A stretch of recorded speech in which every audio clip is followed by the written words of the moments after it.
नमस्कार, गाथा जयपुरी के हेरिटेज विंडो में आपका हार्दिक स्वागत है। मैं हूं पूजा सिंह। मस्करी नाम तो सुना ही होगा आपने। इसका मस्करी नाम मॉडर्न ज़माने में दिन प्रतिदिन घटता हुआ नज़र आ रहा है और इसकी जगह हमारे कॉमेडी सीरियल्स ने ले ली है। लेकिन रियासत समय में ये मस्करी राजसी भवन से लेकर आम आदमी तक मस्करी की चर्चा रहती थी और मस्करी लोग आकर प्रत्यक्ष रूप से लोगों को खिलखिलाया करते थे, बुदबुदाया करते थे, हंसाया करते थे। चलो हम एक रोचक जानकारी लेकर आए हैं दर्शकों आपके लिए। मस्करी जो कि बता रहे हैं हमारे राजस्थान पत्रिका के वरिष्ठ पत्रकार श्री जितेंद्र सिंह जी शेखावत। जितेंद्र जी, मस्करी का क्या बताएंगे? एक वो भी जमाना था जब आज जैसे मनोरंजन के साधन लोगों के पास नहीं थे। आपसी हंसी मजाक, खिलखिलाहट और एक दूसरे लोगों पर फितरे कस कर हंसाना, ये इस तरह के मनोरंजन जयपुर शहर में हुआ करते थे। इतनी आबादी भी नहीं थी जयपुर की, न सिनेमाघर थे और न आज की तरह से ऐसे हंसाने वाले कॉमिक्स या सीरियल उस जमाने में नहीं थे। गली मोहल्लों में मस्करी से लोगों का दिल बहलाने वाले नक्कालों का गलियों में आना जाना रहता था। ये नक्काल घाट के दरवाजे के पास रहते थे। वे अपनी कला से दिल बहलाते और आदमी की नब्ज को पहचान कर फितरे कस के और अच्छा मनोरंजन करते थे। इनाम मिलने के बाद कहते, अल्लाह आपको सलामत रखे, अभी तो आप 30 के लगते हैं, अल्लाह से दुआ है कि आपके सफेद बाल भी काले शाह हो जाए।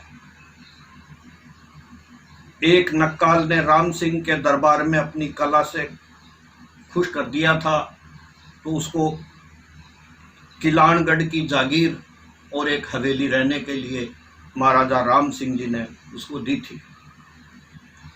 चौगान स्टेडियम में हाथियों की लड़ाई होती, उसे देखकर शहर देखने के लिए शहर उमड़ पड़ता था। यही था मनोरंजन उस जमाने। महाराजा छतरीदार चीनी की बुर्ज पर बैठ जाते, महारानियां मोती बुर्ज पर बैठ जाती, सुरंगों के रास्ते से वो आती, सारा जयपुर वहां पर देखने के लिए उत्साहित होता। सारंगी पर भरतरी और मैया पिंगला के गीत गाते हुए नाथपंथी साधु गलियों में आना जाना उनका बना रहता था। चांद पोड़िया बाबा भी आते थे, डफली पर भजन गाते हुए गोखों के ऊपर बैठ जाते और भजन सुनाते सारंगी से, और वे लोगों का मनोरंजन भी उस जमाने में करते थे। चांद पोड़िया बाबा आते जो गंडा ताबीज देकर आटा और नकदी लेते थे। लाल गोटा लगी लाल कपड़े पर हनुमान जी के कावड़ियों की चाल के साथ घंटी बजती, तब छोटे बच्चे उनके पीछे पीछे चलते और उन बच्चों का भी मनोरंजन वे कावड़िए लाल पोशाक पहने हुए करते थे। चौकड़ी गंगा पोल में चाबुक सवारों के मोहल्ले में चाबुक का डर दिखाकर घोड़ों को दोनों पैर ऊंचे करके नचाया जाता। घोड़े ऊंचे पांव करके सलाम करते, इसे देख करके लोग बड़े खुश होते। नारगढ़ के नीचे रीछ का तमाशा दिखाने वाले बाजीगर रहते थे और वे रीछ का तमाशा दिखाने मोहल्लों में घूमते रहते। डमरू की आवाज से रीछ का तमाशा देखने वाले भी आ जाते। बड़ी चौपड़ पर बड़ा जोरदार दृश्य होता था। लकड़ी की गाड़ी पर घाघरा व चश्मा लगाए बंदरिया के साथ बंदर भी बैठा रहता। डमरू बजता, बंदरिया रूठती, चश्मा लगाए वो गाड़ी पर बैठती, बंदर उसे मनाता ससुराल ले जाने के लिए। ये एक बड़ा सुंदर दृश्य होता था जिसे बच्चे देख करके बहुत खुश हुआ करते थे।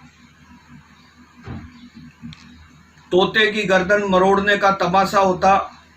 राम प्रकाश सिनेमा के पीछे बाजदारों की मोरी में रहने वाले बाजदार हैं, वो बाज पालते और बाज को अंगुली पर बैठाकर घुमाते दिखाई देते थे और बाज से उड़ते हुए पक्षी का हाथों हाथ शिकार करवाते थे। इन दृश्यों को देख करके लोग बहुत खुश होते थे। वो ज़माना मनोरंजन का बड़ा जोरदार ज़माना था, जिसमें ये कलाकार कारीगर उस ज़माने में अपना करतब दिखाया करते थे। बेहद मनोरंजक जानकारी दी जितेंद्र सिंह जी आपने। दर्शकों, फिर मिलते हैं एक नई रोचक जानकारी के साथ। तब तक के लिए धन्यवाद।